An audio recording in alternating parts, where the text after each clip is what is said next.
Today we talk about marketing and we talk about bringing money in the door. We'll start on your page 48. And one of the things amongst many that tends to be asked in a consulting setting is, tell me about your competition. And who is your most formidable competitor? And if you ask it of a unsmart business owner population, they will all fall for it. So not you and not a GKIC audience for the most part, but like if I ask it of someone else's mastermind group and let them answer, they will all step into this hole. And so a retailer like Steve will tell us all about Walmart and Amazon, and in his category, petcrap.com, whatever the specific. I own stock in one, and now I can't remember the name of the damn thing. So they will talk all about that, right? And if it's an auto repair business, they will talk about the do-it-yourselfer and the neighborhood guy in the garage who works for next to nothing, and so everybody will answer that question as it appears to be framed. If you get into smarter folks, you start to get splits. I'm not going to give you the test. I think most of you would pass, actually, but clients, one-on-one, including smart ones, it runs about 50-50 for me. And if they have their staff with them, the staff always fails. The staff always gives the same kind of answers. So depending on the category of business, they're going to define their most formidable competitor as Amazon. The orthodontist is going to define it as the dentist who does Invisalign for half the price that the orthodontist does. The lawyer's going to define it as LegalZoom.com. That's the answers their staff will all give, even in a consulting session. And about half of them will give that answer. The other half who figure it out and are smart enough to give the right answer, only about half of them mean it. So a bunch of them give the best answer only because they are smart enough to figure out it's the best answer, and it's the answer Dan is probably looking for, but it's not like they actually believe it. They just are happy that they figured out the Scrabble game. So it's a relatively small number of people who know and honestly believe that their most formidable competitor is them. And to a great extent, in many cases, all of the rest of it is nearly irrelevant. And if it wasn't, you would see more wholesale wipeouts of categories of business by the thing they consider to be their most formidable competitor faster. Today it's Amazon, but in the days that Walmart was the new phenomenon, the new threat to retail, and there was an entire industry of us springing up as up against the Walmart guys, including the guy who wrote the book Up Against Walmart, whose name escapes me. And there was an industry of speakers running around and consultants running around and all feeding off of the hysteria and panic that every time Walmart came to town, it killed everybody else in every kind of business. The hysteria is still somewhat there. There are cities and city councils that mobilize to block a Walmart store because it will kill all of the independent retailers as soon as it moves in. The empirical evidence from the beginning all the way to the end is that it is at best a 50-50 proposition. So some die and disappear when Walmart opens its doors. Others thrive as they have never thrived before, and other independents open up as close to the damn thing as they possibly can in order to feed off of all the traffic, and they do well. So if everybody was right who said Walmart is my most formidable account, Walmart should erase everything. Everything. It's like when people say, in our town, we only have one steel mill and we have 30% unemployment, and yet so everybody buys by price. And so you will hear this stupid generalization all the time. And I always say, I'm coming, and we're going to drive around Allentown together, and if we find any car, I used to say a Yugo, if we find any car but a Kia, or I find any store except Walmart, I'm taking you out of our car and beating you to death with a bloody club because it proves you're full of shit, right? And so this thing about competition, sure, we want to know who they are. Eisner famously, when he was CEO of Disney, Universal was constructing something new under wraps, and he and 5 executives famously climbed over a barbed wire fence in the middle of the night to get in and find out what the hell Universal was doing. So, yeah, we want to know what they're doing. I'm always amazed that more people don't know more than they know, particularly in this age of internet. 90% of everybody is doing is visible if you just take the trouble to play prospect. People will ask me, excuse me, can you show me an info marketer client of mine, can you show me their stuff? I'm going, no, but all you got to do is go to their damn website and enter yourself as an optometrist, and you can see their stuff. What the hell do you need me for? You know, they can't hide it. So sure, we want to know, but the idea that that defines anybody's success or failure.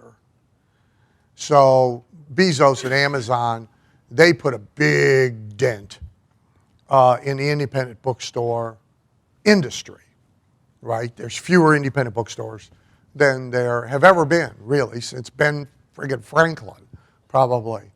However, of the ones that exist, the 2015 numbers, the average independent bookstore's revenue is up 35% year to year. Some of that is because survivors always prosper by the death of others.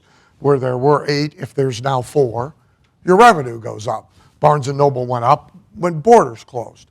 But if you look a little deeper, you will see that there are behavioral differences in the remaining independent bookstores that have nothing to do really with what Amazon is doing or not doing, and definitely doesn't have anything to do with price, because they cannot beat them at price, but they are running a very different business under the heading of a bookstore, in much the same way that his pet stores are really pet service centers.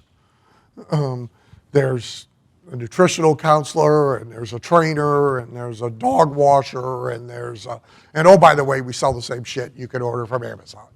And these bookstores are really doing the same thing. There's author events, there's seminars, there's cooking classes, there's bus trips to the theater, and oh, by the way, we also sell the same books you can buy at Amazon. And that is what went on with Walmart. And that's what should go on all the time. So what really went on with Walmart is Walmart bought a piece of land, and they put up a big sign, Walmart coming, and 50% or more of all the independent businesses in a 5-mile radius surrendered. It's very much like our first excursion into Iraq. we marched in, everybody threw down their weapons. There was a famous story of a journalist who got lost, captured an entire troop of them with his camera, and led them back to a military base with them all surrendered. Okay? Well, that's what went on with Walmart. And to a great extent, it's what has gone on with Amazon, is they planted a flag and said, we're coming, and everybody surrendered. It's what's going on with the taxi cab business with Uber. I mean, so the taxi cab industry just threw up their hands and said, no mas, we don't know what the hell to do.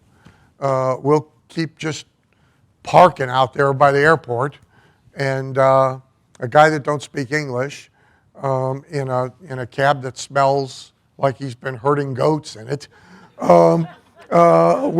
we'll just park there and hope they run out of Uber drivers. That's their strategic response to this competition. When really, who's their most formidable competitor? Them, right? They developed a really crappy customer experience from beginning to end, and they lived on it for a while because what was your choice? And now all of a sudden there's a choice.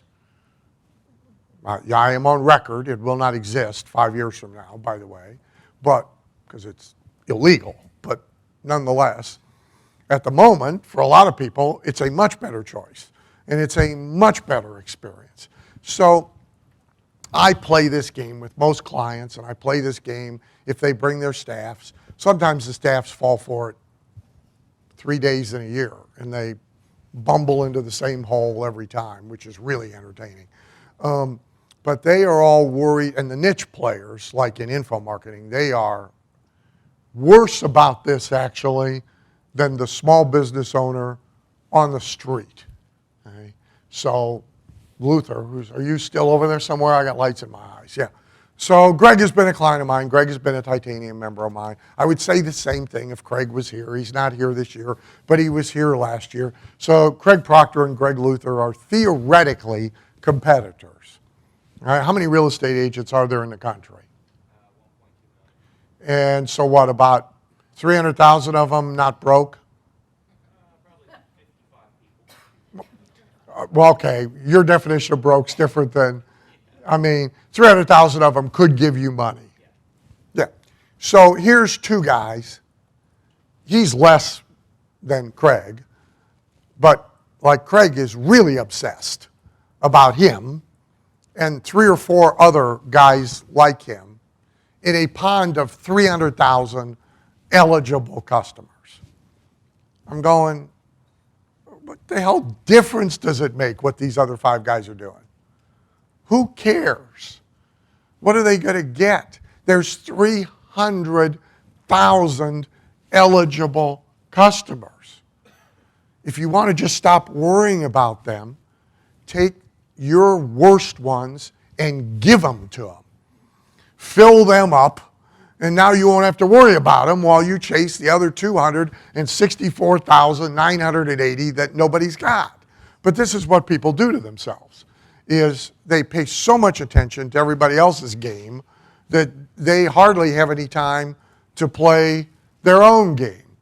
And while they are doing that, their game disintegrates. And they find themselves delivering a substandard product, a substandard service.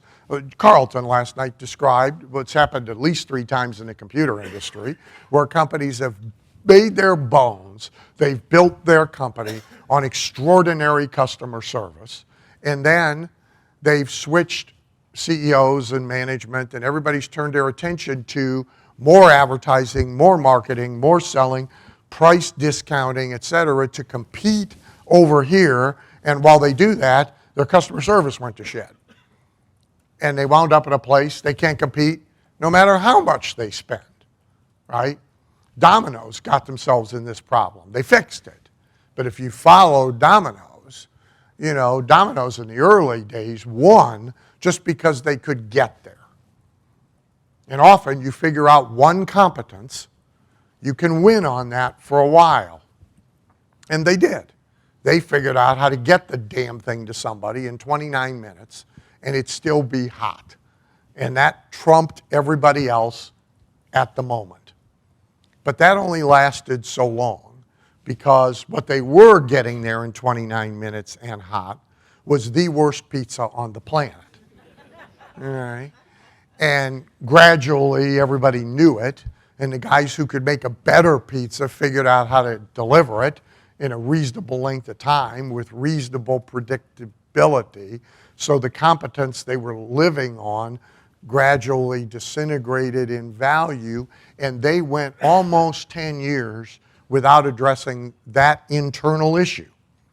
All they did is amp up their advertising, create new slogans, do characters, drop down to promotional pricing, do all the external competitive stuff rather than, hey, our most formidable competitor is us, it's this shitty pizza we're asking people to eat that you can't tell apart from the box.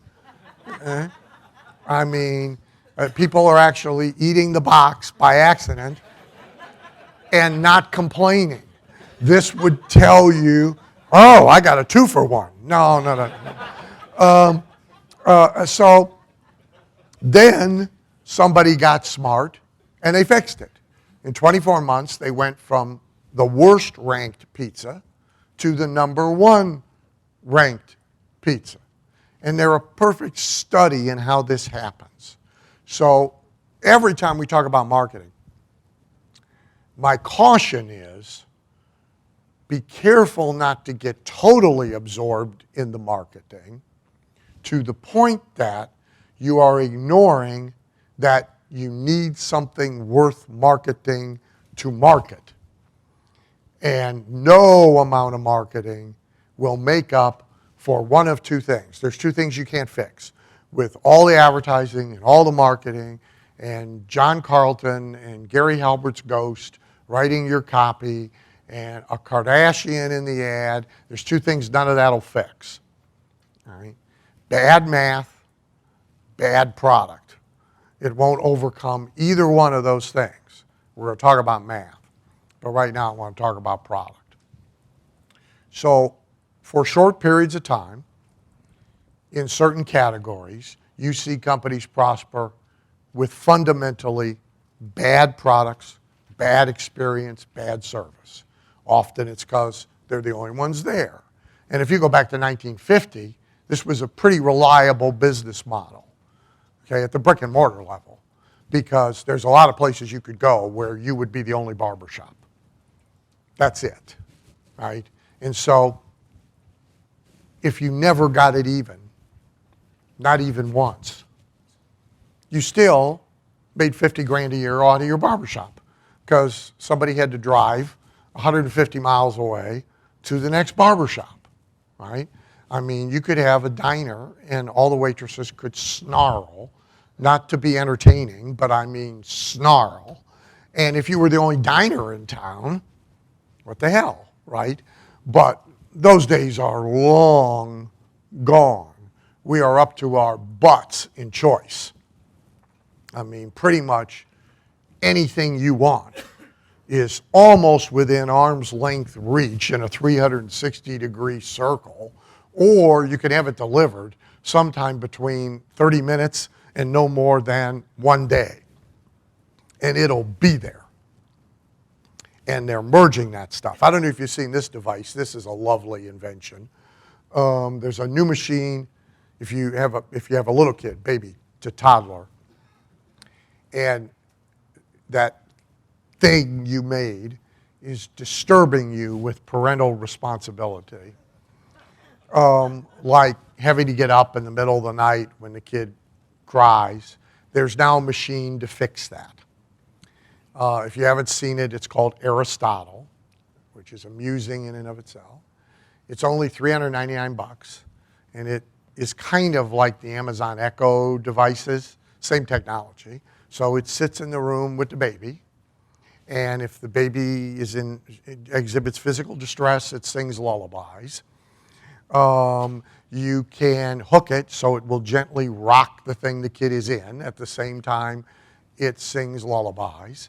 If the kid asks it a question, it will, like, is the moon made of green cheese? It will answer the kid at a toddler level answer. Yes, but it's too far away for you to eat it. Go back to sleep. And it is hooked to Amazon so that it tracks how many times the kid messes its diaper, and it orders more diapers for you.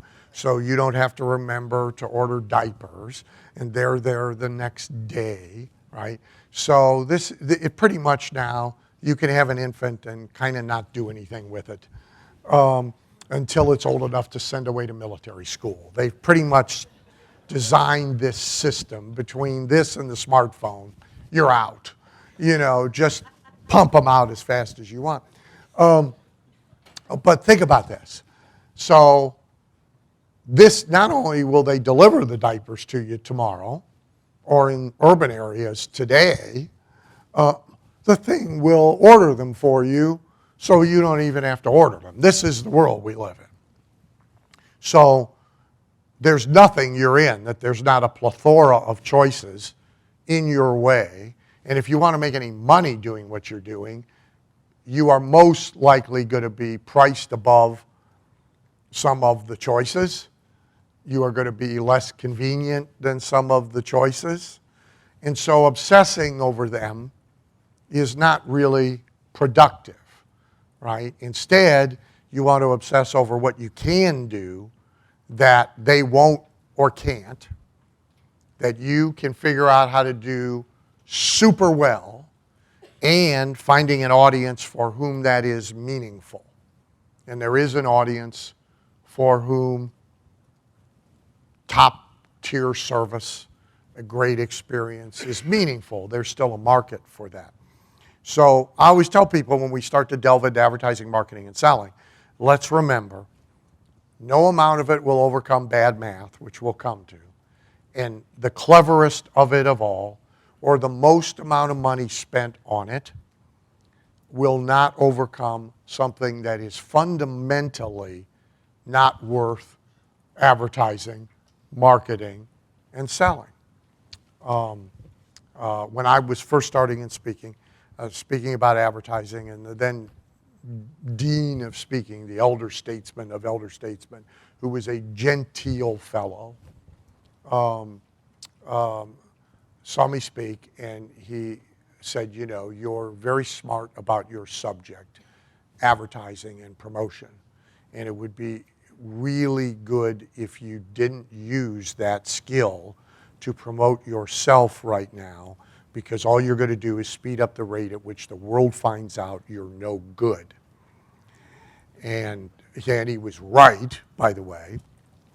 I mean, I sucked. And pretty much everything I've ever done well, I sucked at. I mean, I have no talent. But if I have any, I certainly haven't found it. I probably should have been a concert pianist, or so. It's probably something I have a talent for that would have been natural, but it's a little late in the game to go on that search. So I've just repeated the model of really sucking and then fixing sucking to the point that people will give you money for not sucking. That's sort of my system. But he was right, and very often, and I will catch clients doing it, they're in a big hurry to get into the marketing. And the thing they have to market has so many fleas on it, it would be better if nobody got near it for a little while, And then the other thing that happens is they get so good at the marketing that they ignore now the thing. Right? And it disintegrates behind them, and you don't have to have your eye off of it very long. I had a conversation a week ago with somebody you would all know, so I'm not going to name him, and I'm going to try not to give away the entity. But it was a telling conversation. And his thing has achieved a level of, we'll use the term excellence, that is actually awe-inspiring, when you go experience. However, for the last 2 years, as he said it to me more elegantly than I am now saying it, he has totally turned his focus to its growth. And he has woken up to discover that the excellence has become barely good. Every little thing, there's zero compliance. The script, the painting of a fence, the way something's supposed to look, the way people are supposed to be dressed, there's drift everywhere. And he said, I gotta go back to that because I got more holes in the boat now than I got boat, which the predicate of all this is we're now going to pay you a bunch of money to come in and do the marketing so I can make sure the thing we're marketing doesn't continue to turn into shit. And apparently that's what I need to go do. Big confession, by the way, for him.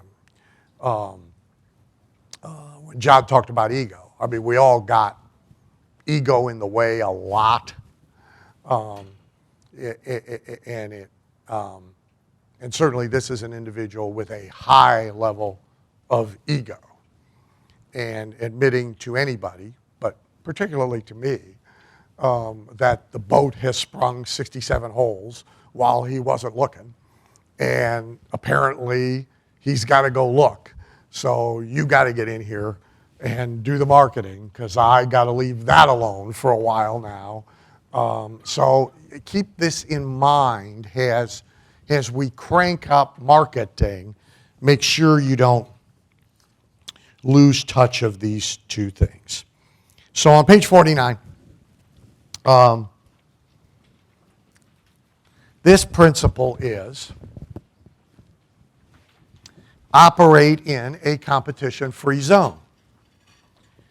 So the place where you get to care the least about any formidable competition but yourself is when you sell in a competition-free zone. So let's take these guys who I showed you yesterday, our sunsetter awning friends. They are about as, you would say, old school as you can get. So first of all, you don't find it at Home Depot. You don't find it at Amazon.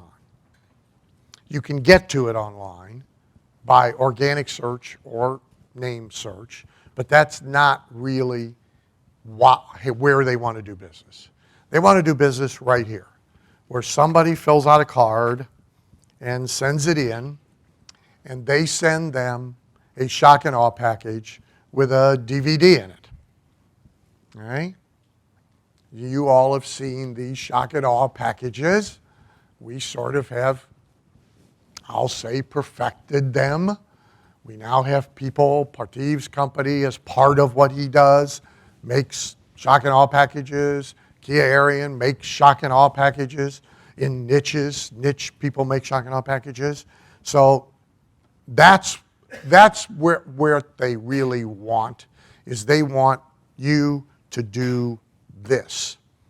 Then they want to send you this, and then they want to get you to call them, or if need be, they call you, and then they want to get a rep in your house who does a sales presentation for this wonderful awning and goes and measures and shows you a picture of what your house is going to look like with the awning on it and talks you through the pricing options, which have to do with automated or manual, automated with remote control, or manual sunlight sensor that sends it out and retracts it on its own, quality of fabric, and ultimately get to a Or B, which would you like? Billy Bob. And you do love your wife enough to want the best. And Billy Bob says, I guess so. And now they have sold an awning. Right? That's nearly, it's as close as you can get to a competition-free zone, because they are unlikely to stop in the middle of that process and sit there with you at the kitchen table and Google awnings and roam around and look at 32 different sites while you sit there silently and suffer. They are unlikely to leave you sitting there watching their television or babysitting their kids while they drive over to Home Depot, Lowe's, Walmart, and look at awnings. They are either going to buy or they aren't going to buy. The ones who don't buy, they're now going to, some of them are going to go do that stuff, but they're not even they are not going to do it quickly. So if you have a decent follow-up system, you can recapture 5%, 10%, 15%, 20% of the ones you didn't close. A decent rep is going to close 30% the first time. A really good rep's going to close half. If you get another 20% on the back, you're converting somewhere between 50 and 70% of all the actual in-home appointments you get that you can send people out on. So does all the other competition out there matter? No. Your most formidable competitor is totally you. How good are you at generating leads? How good are you at converting leads to appointments? And how good is the presentation you built? And how good is the salesperson you sent out there? And how good is the follow-up system that somebody like you, me, et cetera, built? That's all competing with ourselves, right? And for the most part, whatever the hell Amazon is doing about awnings doesn't matter. Now, this is why I am a big circumvent search guy. Okay? I am not going to stand up here as if it was a religion and tell you not to do search. But what I will tell you is the more search you rely on, paid or organic, doesn't matter, the more you put yourself in a competitive environment where external competition matters a lot. So here's search in the acne world. What's search? Search is, first of all, the drugstore. Mama has Susie with acne and Susie won't come out of her bedroom. Mama has two ways to search for a solution. She's going to be at CVS anyway, buying some lawn furniture and whatever the hell else she's at the drugstore for this week. So she goes over to the acne treatment counter, shelf section. If you go to Walmart, there's an entire shelf section of acne glop. There's more of it now than there ever was because we made a market bigger than it ever was. And she stands there and she does organic search in front of the shelf. Well, it's what she does. $4, $9, $14, 2 bottles, 1 bottle, bottle with brush. If she's relatively intelligent, same ingredients, $4, $9, brush, no brush, and she picks something, right? So first of all, it's very price suppressive. All competition is price suppressive, right? The more competition you got, the more price pressure is on you because there's always some moron willing to price on path to bankruptcy, right? So that's organic search. Now, she could also stand there and do brand search. So she could have in her head Clearasil, because that's what she used when she was a teenager. It's probably, if you're my age, that was the #1 acne product when we had acne. It would be Clearasil. And so she'll look to see if there's Clearasil, and now she'll look at that. That doesn't mean she'll immediately walk away with Clearasil and buy it, because there's all these other choices right there in front of her. So probably she'll hold the Clearasil in one hand and pick up another one and look at them. And more often than not, she's still going to walk away with the cheapest price thing that seems to have the same ingredients.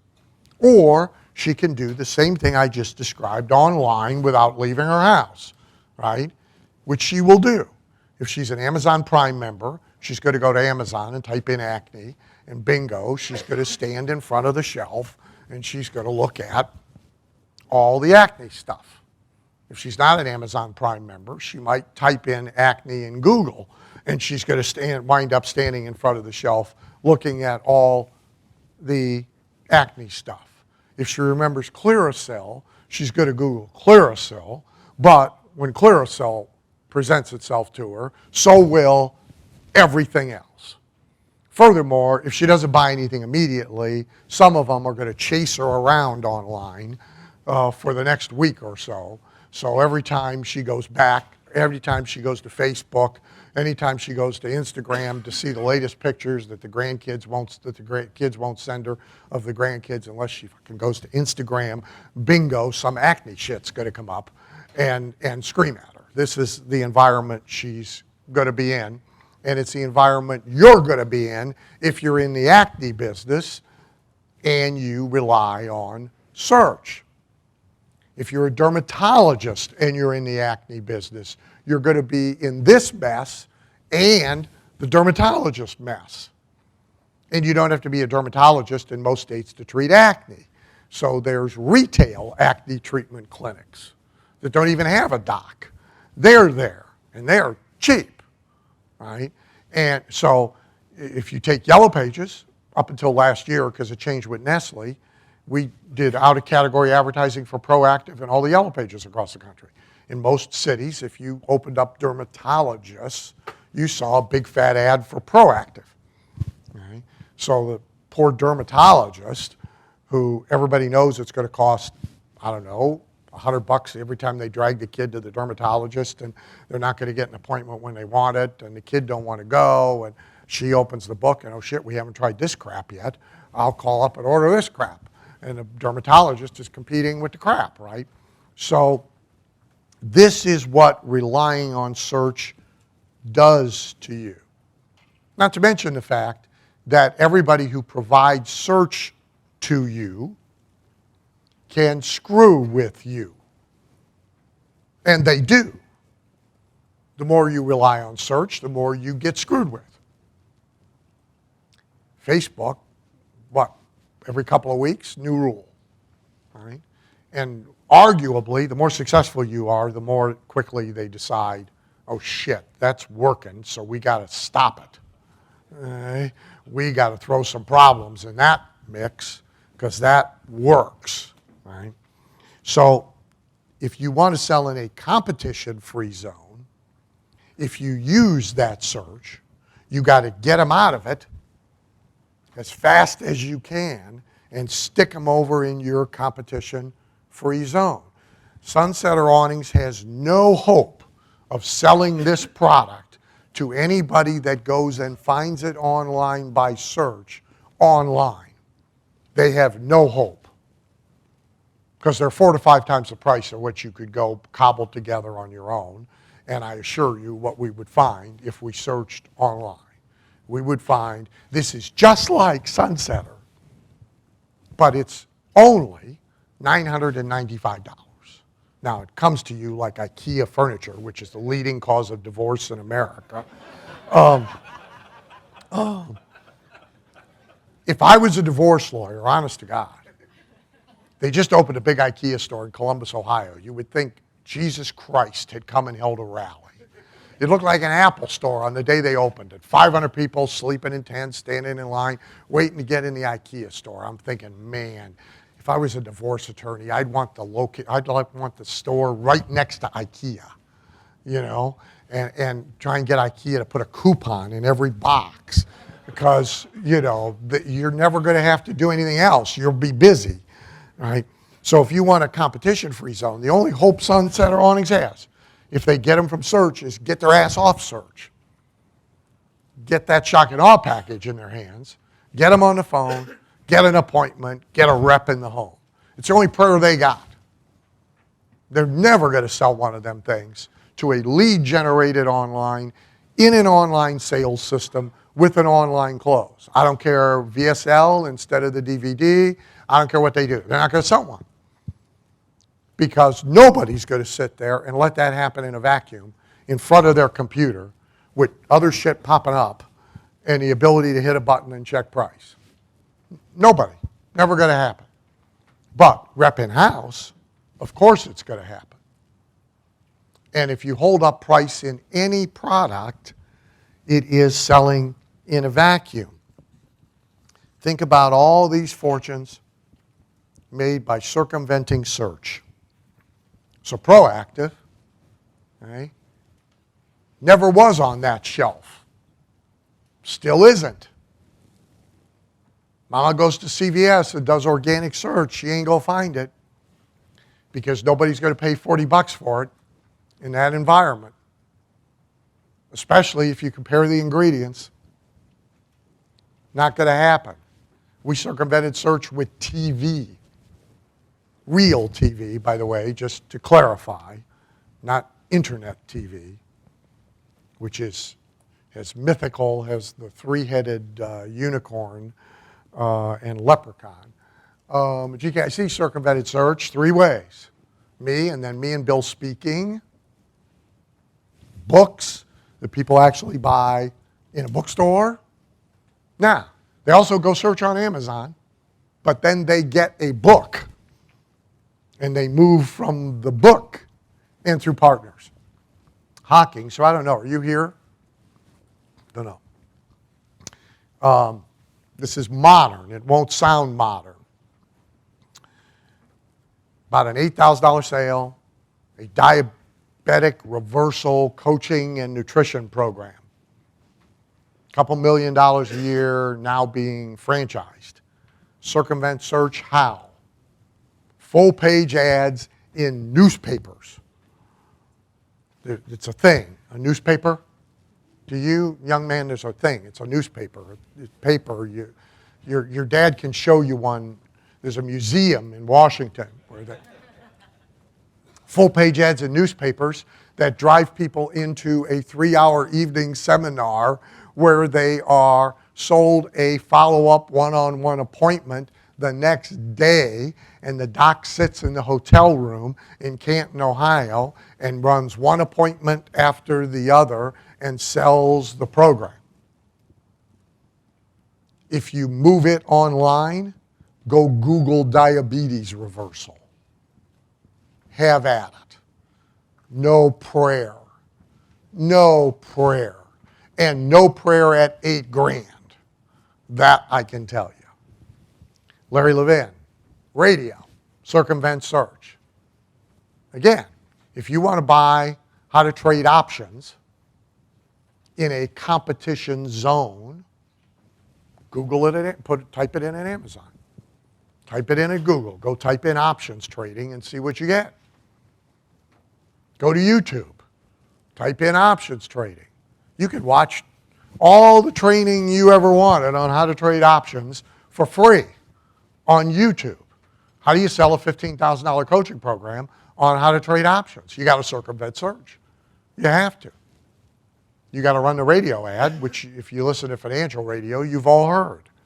Hi, this is Larry Levin. I traded in the pits for many years, and I'll send you the secret that made me $1 million in 1 year trading options for free. All you have to do is call my number and give me your email address, and I will send you, that's the radio ad. The email address then gets the hard address so the telesharks can be sicked on them and they can be sold the program, circumvent search. Now he gets search activity because he's on TV too. So they get by name, people go, type in Larry Levin, what are we going to find? Then they type in options trading. And then he's out of the game. He drives a lot of traffic for other people, just like we did with Proactive, and he ain't going to benefit from any of it. The only place he's making money is circumventing search, AARP, TV, direct mail. Yeah, I know, it's all a bunch of old folks. Really? Look at the e-commerce companies that are dependent upon circumventing search. If search was so good and you owned LegalZoom.com, why would you run TV commercials? For what? It's expensive. If search was so great, why is TrueCar.com advertising on TV? If this stuff was so terrific, the only way you would know about those businesses is through your device and search. Yet, almost every big, what's the Purple Apron, what the hell is it? You've used it. Blue Apron, yeah. It's very funny. They're about to IPO for some, $6 trillion or something. And they're losing $20 million a day like clockwork, and nobody gives a shit. It's an amazing IPO environment now. Are you making money? Oh, shit. You don't want it. We're not interested in you. Are you losing $700 million a quarter with no end in sight? Oh, yeah, we'll value you at greater than General Motors. You're terrific. We'll sell your shit. I mean, 10 years from now, mark my words, everybody's all forgotten about junk bonds. Nobody has a memory. Michael Milliken was on the cover of Forbes 3 times in 1 year as the wonderkind of the world of investing, and then everybody went to jail. Mark my words. Again, within 10 years, these guys are all going to jail. You're just going to see perp walk after perp walk. You did what?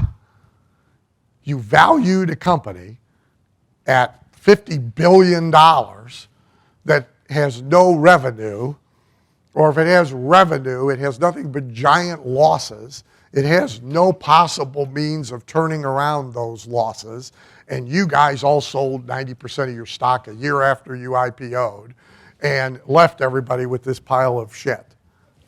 You did what? You're all going to jail. That's what's going to happen. But in the meantime, untuckit.com, which I think is a funny business for 2 reasons. Okay? If you watch this TV commercial, I point out it's an e-commerce only business with TV commercials.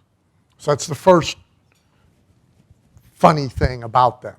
The second thing is, this is the invention of the century. A shirt you can wear untucked. Really? Untuck it.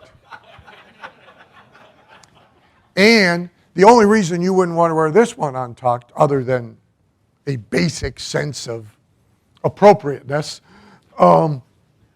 is because there's the shirt maker's little thing is on it, right? So that means you wouldn't want to wear it untucked.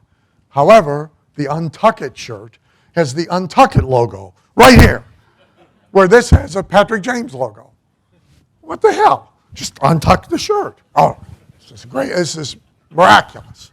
This thing is going to IPO at $2 trillion. I mean, it just load up, right? But they're running TV.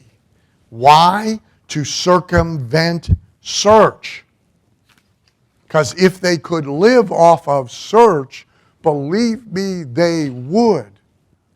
And what happens in search, if it isn't happening already, it's only moments away, if you go and you search shirt not tucked in. There'll be 5 million people willing to sell you shirts you don't have to tuck in. Everybody with a warehouse of out-of-fashion, shitty-looking shirts who hasn't been able to sell them any other way, including a bunch of bent noses in New Jersey who hijacked some trucks and wound up with plaid shirts nobody wants. They're all going, let's tell them they don't have to tuck them in. Get that kid to put up a website. We're in the game, right? That's what's going on. So, and if you go search untuck it, which of course 70% of the people will manage to misspell that. But if you do, I guarantee you, competitors, if they're not coming up right now, it's only a matter of minutes. So TV, they will be in retail, brick and mortar stores. They will soon have a mail order catalog, because if they try and live off search, they're in big trouble. So here are the key anti-competition strategies. They're on your page 50. Number one is figure out a way to stand apart from everybody else, preferably with something nobody else can or will duplicate, which usually is not found in or not sustainable in the product. It's not found or sustainable simple. It's often by position more than it is product. It's being willing to say things and stand for things that everybody else is afraid of getting within 10 feet of. I will often have this with clients, is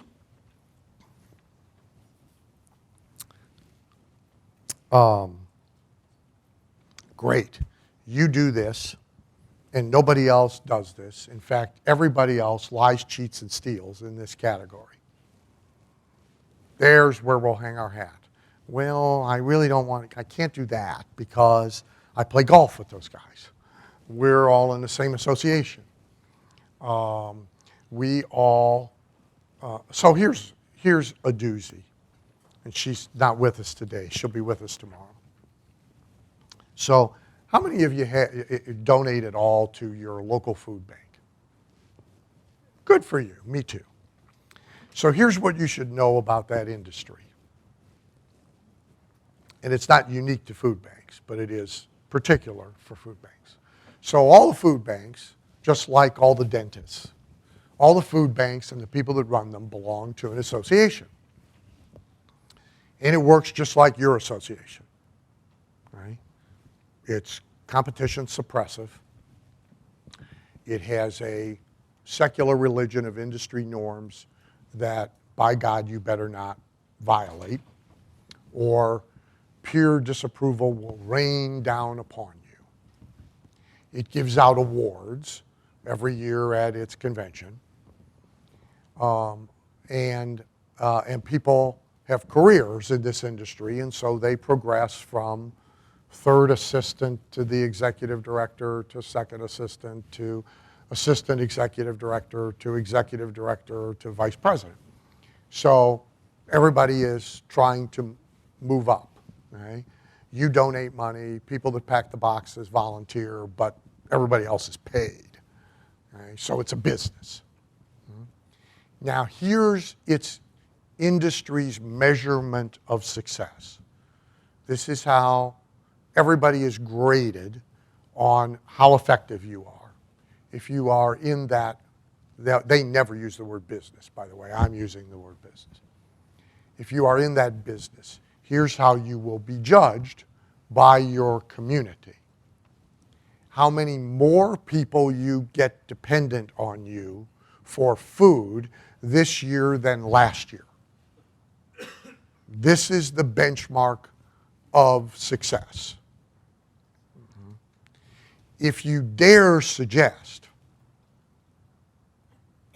as Trump's Treasury Secretary did about a week ago, that the measurement of success, and he went so far as to dare say the measurement of compassion, ought to be how many people we get off of all sorts of the dole and make independent, not dependent, in that world, you will be drummed out of the community.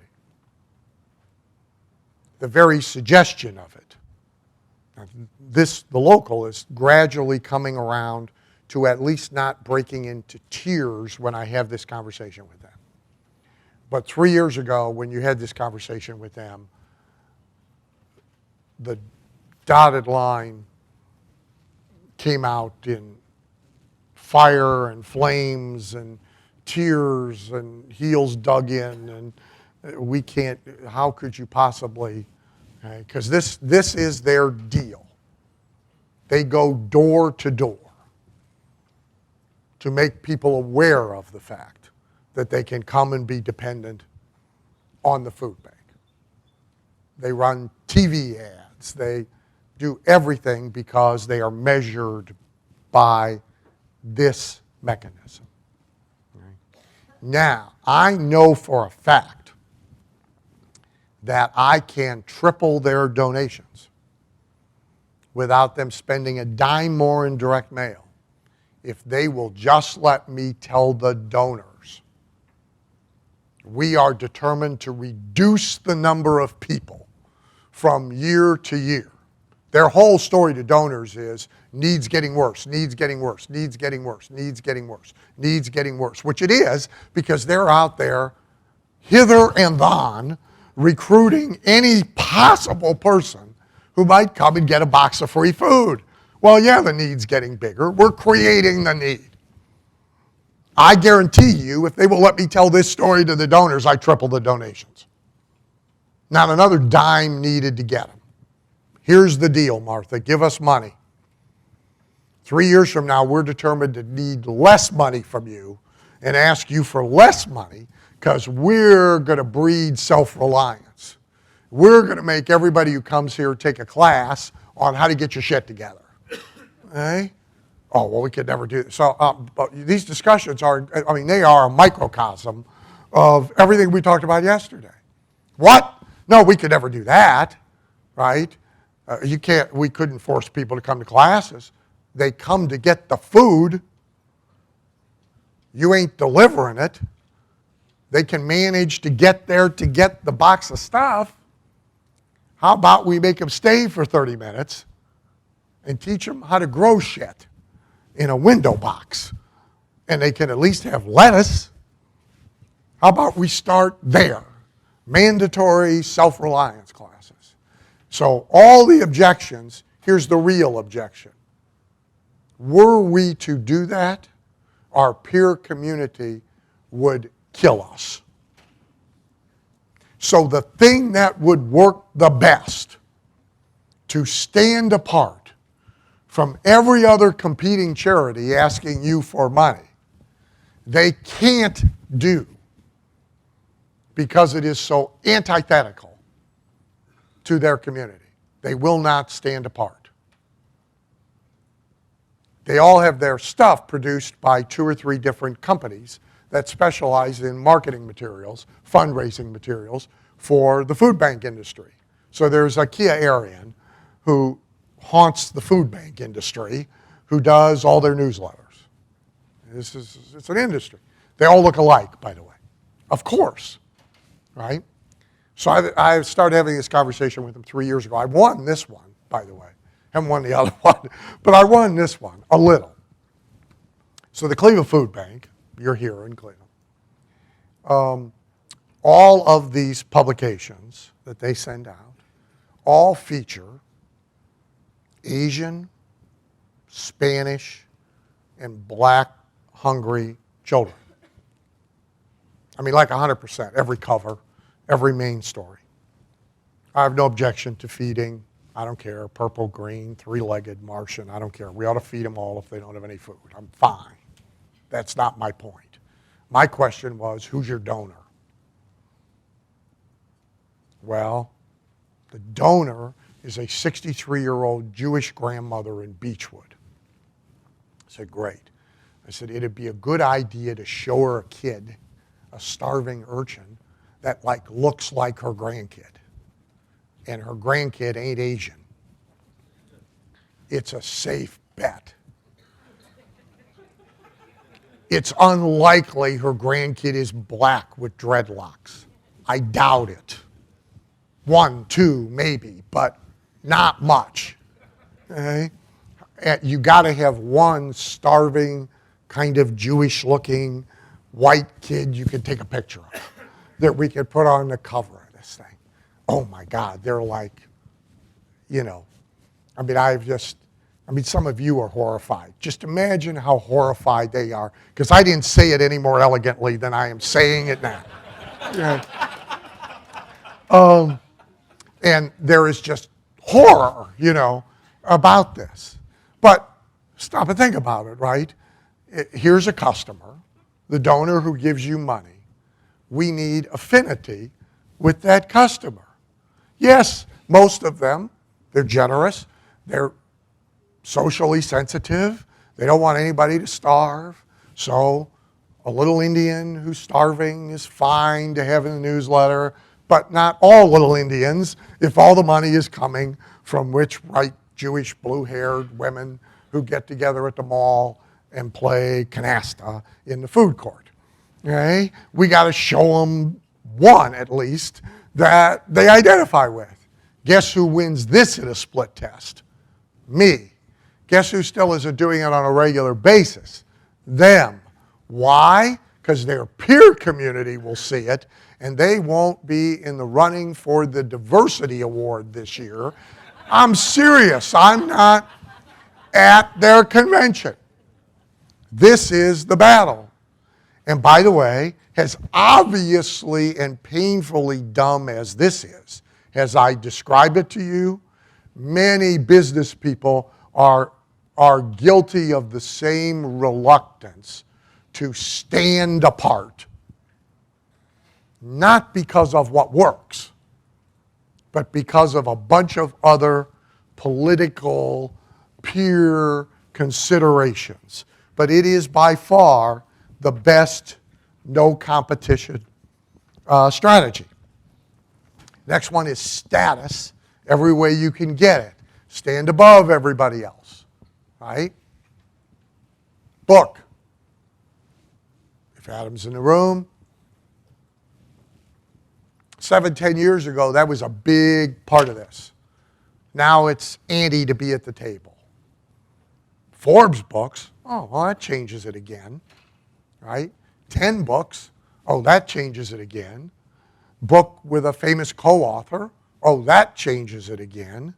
Book the way you're doing it, oh, I'm going to tell my whole business story as a novel instead of, oh, that changes it again, right? Your Harvard thing, right? I'm going to go speak. Well, yeah, but 20 years ago, that changed the game. Then it became the ante.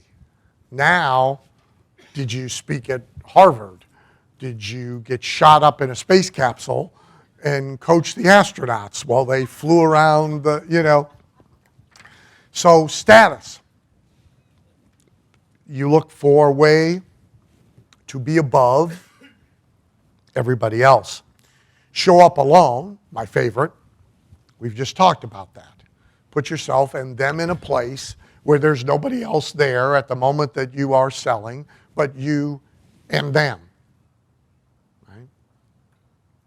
If you are a fat, ugly, truly disgusting man, and you want to pick up a woman, your odds are best if she has a broken down car that she is standing next to in the middle of nowhere and there are wolves baying in the background in the woods. You stop, you're picking her up. Okay? End of story. If you try and do it in a crowded bar where there are reasonably good-looking men available, you're probably sunk. Okay? So show up in a place that you control, where you and they are alone together. Remove the prospect from competitive environments. Predetermination if you can. The purpose of the Shock It Owl package, the purpose of the survey they fill out, the purpose of the deposit. Who told me? I gave a guy a lift back to the Holiday Inn. Who told me? Yeah, there you go. The guy I thought was Mal Emery's son, and you're not related at all. So he's a kitchen guy. Remodel, turnkey deal, right? Brick ovens and everything that goes with it. So you went to a paid consultation, $750 or I don't show up, which is unheard of in the industry. And furthermore, you're in the UK, right? So it's not only unheard of in the UK, it's terribly impolite. It's just crass and crude. A deposit. And so as he is driving up to this place, he knows not only was he right to charge the deposit, but probably charged too little, because as he put it to me yesterday, he's driving up to a mansion that if the people in Downton Abbey had money, this is where they would live. Okay? And closes a $25,000 sale. He believes, and I agree, without the deposit, the likelihood of closing the sale would have been less. The likelihood of closing it on the first call would have been less. And the elasticity to the $25,000 would have been less or harder to get. But he helped create predetermination of, okay, we're going to hire this guy if we can. The more hoops you can figure out how to make him jump through, the more sunken costs they have, the more time and other investment they have in buying from you, the more likely they are to buy, and the more price elastic they are going to be about buying. Right?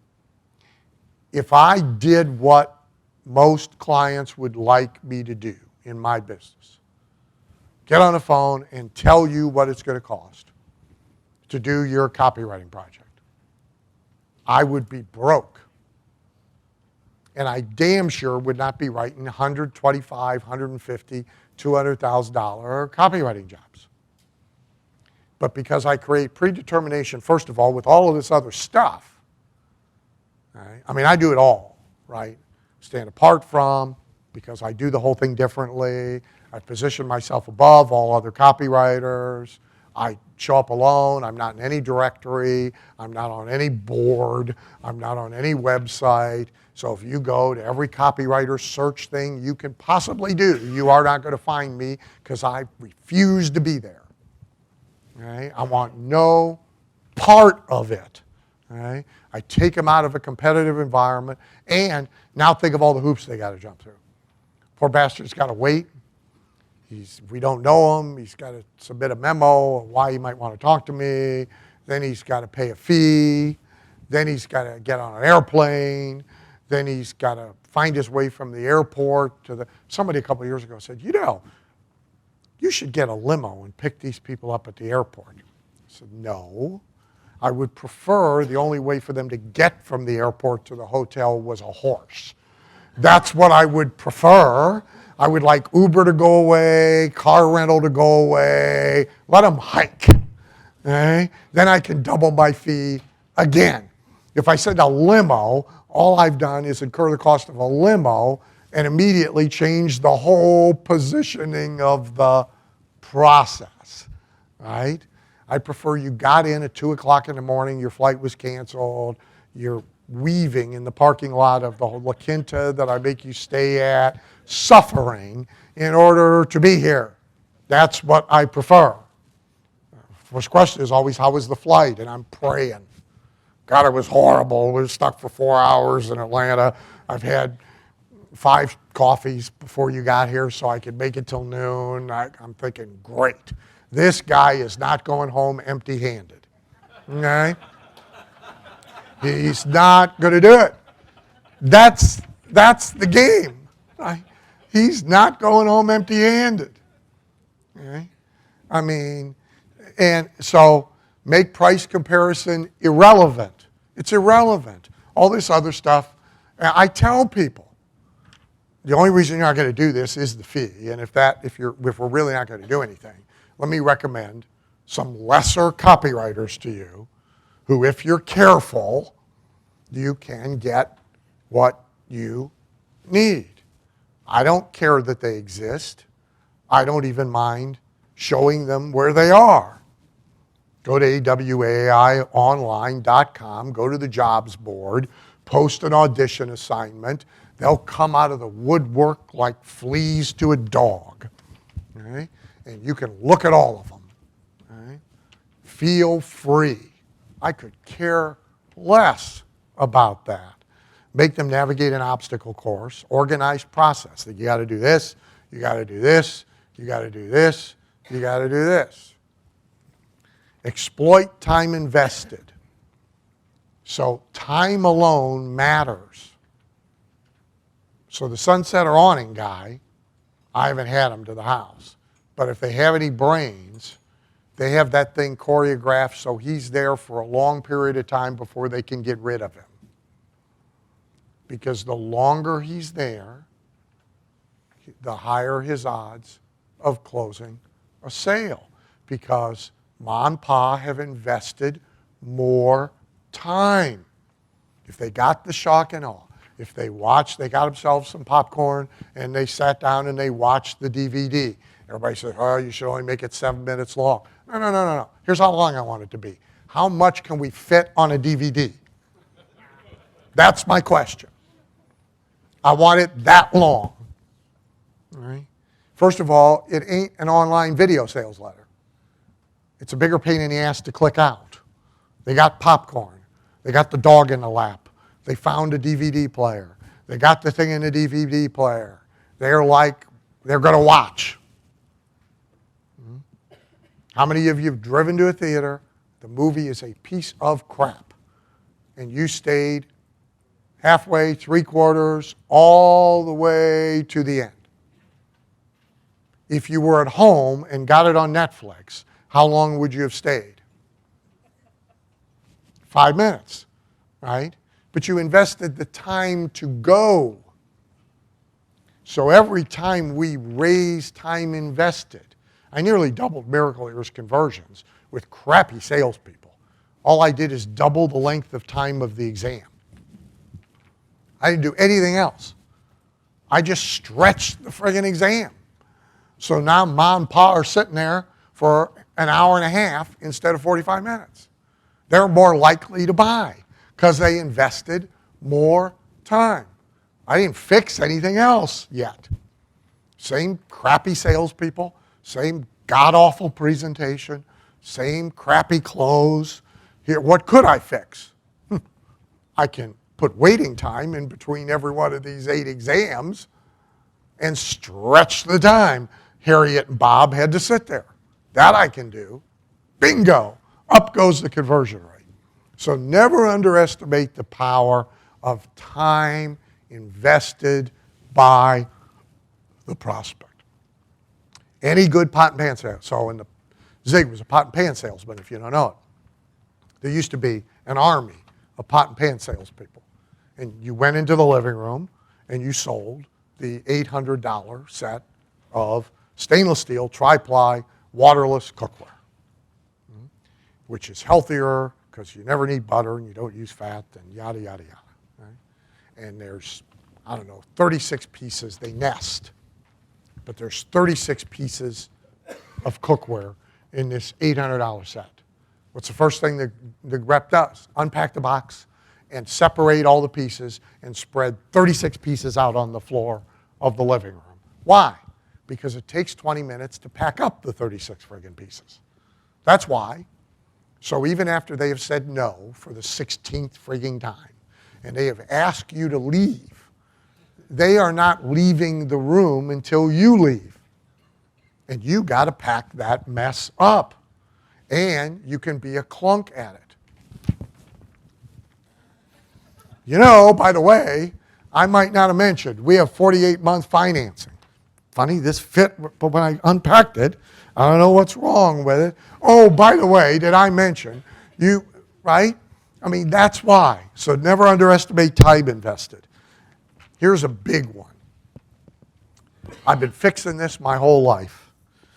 Work in an environment that is conducive to selling.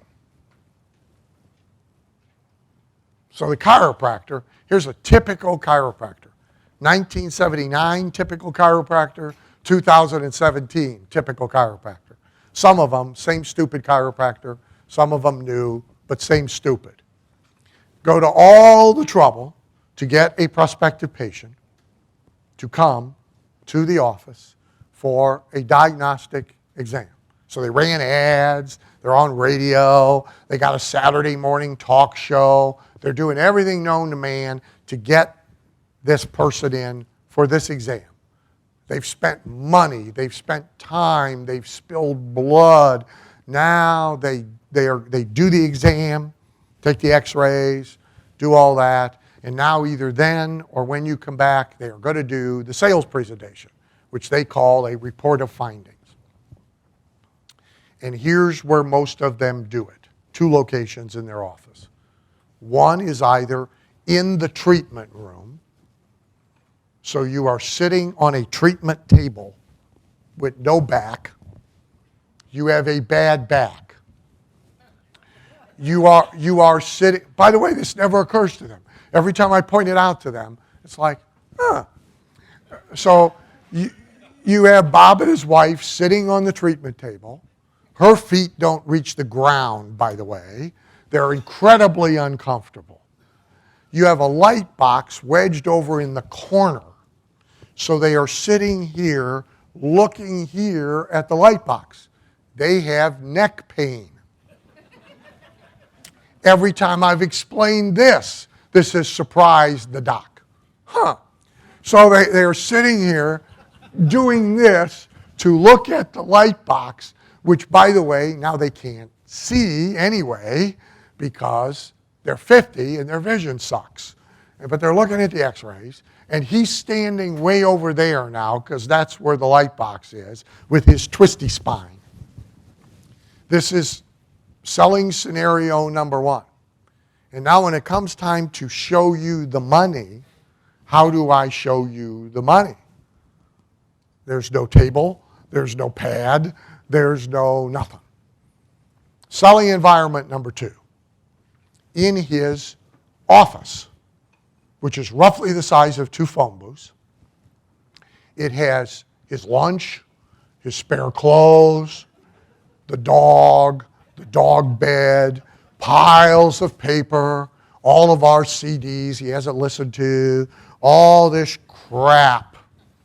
He leads Harry and Marge in, turns them sideways, takes something off of a chair, gets them down in the chair. This is his closing room. And here's what 9 out of 10 say when you say, you ought to have a closing room. Oh, I don't have any space for that, and it would be too expensive, and I don't want to spend the money to create a closing room. Oh, of course not. Let's spend all the money on advertising and marketing to bring people into an environment that is designed in the worst possible way to close a sale. Let's do that. That makes all the sense in the world. But think of how many people do it. 9 out of 10 car dealerships, what do their closing rooms look like? They haven't changed since 1948. They're lined up right next to each other, right? Like cattle pens. There's an Army issue metal desk. There's 2 crappy plastic chairs. One of them's missing a caster. And they face the desk, and they lead people in there like they are being led onto the cattle truck to their death. They can hear the noise from either side as the dividers flop back and forth, right? So he hasn't yet gotten to the, all right, I'll go get my sales manager, but you're hearing it next to you when the guy says, I'll go get my sales manager, right? I mean, this is how you're going to sell a car? Are you nuts, right?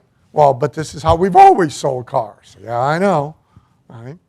Look, all the money spent over here to get you finally in here where you don't want to be, okay, to sell you a car, and then we have a closing environment that is as bad as it could possibly be. So I have one quick anti-competition story for you. And then Ari, I'm going to bring you up quickly, and then we're going to do a break, okay? So the latest thing Disney has done that I just heard about, that they've done it, they didn't just do it, but I just heard about it. And a lot of people don't know it probably. And it's classic Bob Iger. So Disney, as you know, has cruises. They have cruise ships. And like everything else, you could take the same cruise for half the money if you just didn't want to see Mickey and be on the Disney ship. But people want to be on the Disney ship. So what all short cruises do, certainly out of Florida, Caribbean cruises, they all stop at an island. Sometimes it's a real island, sometimes it's kind of a fake island. And they dump everybody off for 4 or 5 hours to go roam around. And most of them, you can zip line or something, but most of them go to the shops, buy shit, and go to the restaurants and eat, and then they go back to the cruise ship, right? This is the deal, right? So Iger says,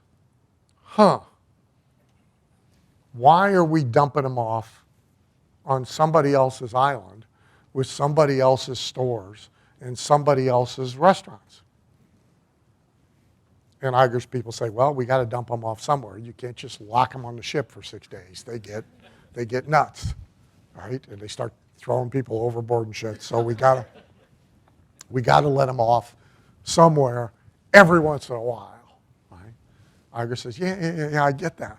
But why somebody else's stores? So Disney builds an island.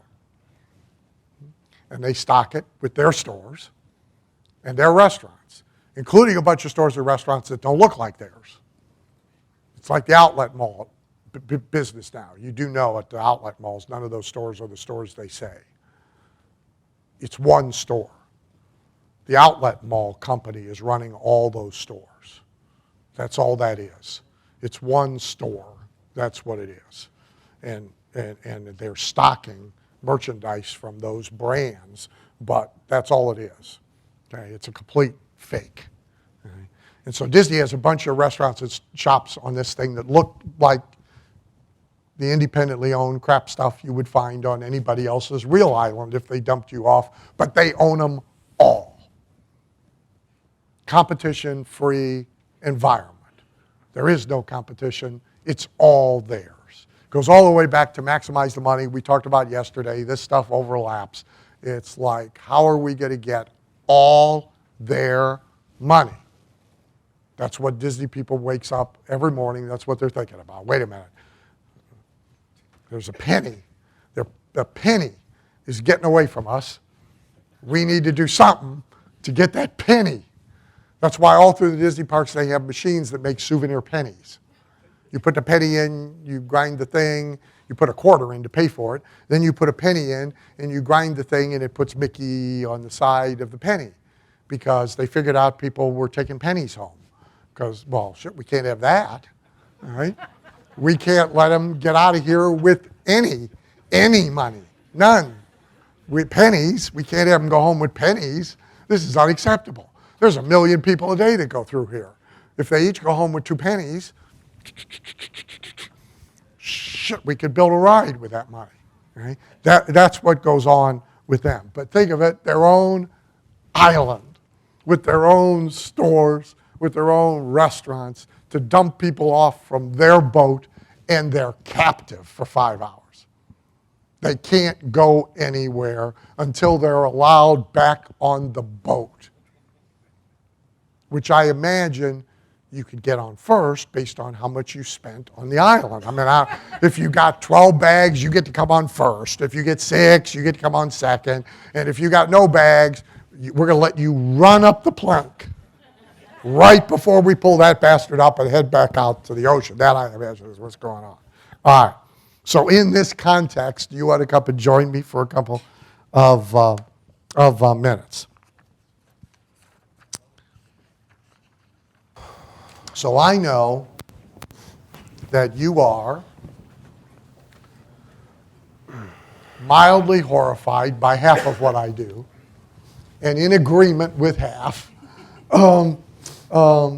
So just before we do your specifics, for those that don't know, the nickel tour of how you came to be and broadly what it is that you do. Sure. So Unlock the Game is a 15-year-old program I've done on trust-based selling. My own languaging and mindset around how to sell without pressure. Had that for a long time. And I have a second business now called Trusted Authority, which is niched only to management consultants in Australia. So very, very specific corporate consultants whose average sale is $50,000 to above. They're a low volume, high price point kind of niche. So I refocused on that about two years ago into a new business. And the choice of that niche, of being in that business, is based on what? So we decided to go in that niche based upon this model here to identify the lowest, our goal was the least amount of clients with the highest price point. And so in their business model is the same. The least amount of clients, highest price point. So we decided to go to that market, which was untouched where we were at, and then basically enter that market as the authority. So we now have business, and we call it a category of one repositioning firm. Consulting firm is what we do. We do back-end marketing, but we call it repositioning consulting for consultants. So different languaging on the front end of this thing. So what you and I would totally agree on is what I've just been talking about. Absolutely. Is creating a zero competition. We follow this model Opportunity to literally, sell. yeah, in the dark.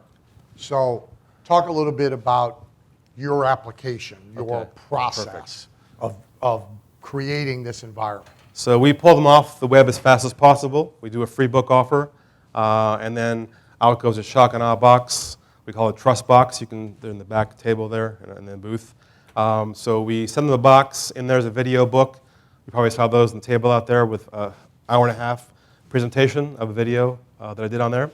And then our team calls them afterwards to invite them to apply to come to our one-day summit, where they put an application through, where I literally select them if I identify their criteria. We actually ask them how much money they make in the actual form.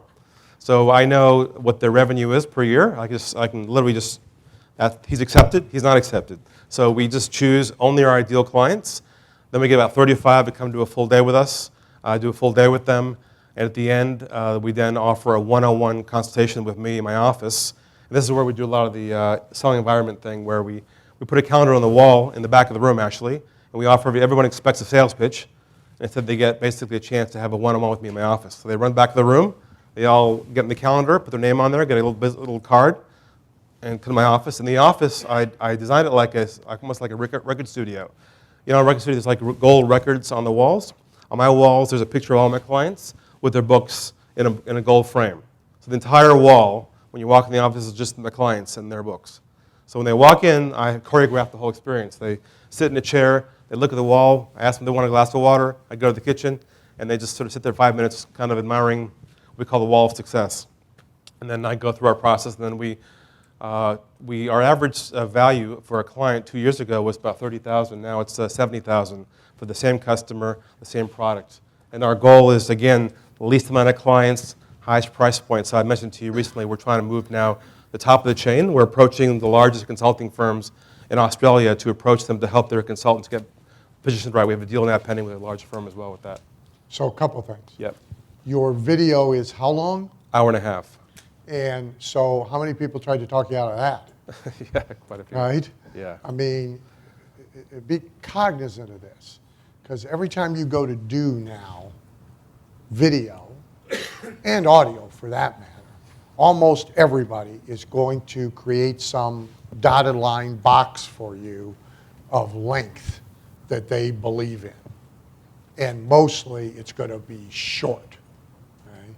And all this is the same BS argument about long copy versus short copy that has existed since it was being drawn on the wall of the cave with firewood. And people won't read long copy. And now you hear nobody will watch long video anymore. The answer is the same. Nobody who doesn't care about what they are watching will watch long video. But the person who is significantly interested in making a decision that is important to them will. And they're the only ones to care about. All right? The bailout, the ones that don't, unfortunately, now online, everybody knows. So I have the client crying that, 72% of the people bailed out 9 minutes in, therefore we got to make it 8.5 minutes. No, it's an irrelevant statistic. The statistic is all about, did you sell a $70,000 deal? Exactly. How many people did you sell it to? Exactly. How many, that's the, but people get caught up. Before, at least nobody knew. When we send out a shotgun, there's no way, you have no way of knowing how many people watched it and how many people didn't. Now online, they have all this data that tightens up their testicles about how many people are bailing out at 3 minutes and how many people, doesn't make any difference. We started with the DVD, but they couldn't find the DVD players, so we decided to put it into the video book, so they just open up and starts to play without looking for the DVD player. But it's an hour and a half. They watch the whole thing, yeah. Yeah, see, most companies producing those will tell you need to have 3, and they can't be more than 6 minutes, and Exactly. yada, yada, yada, right?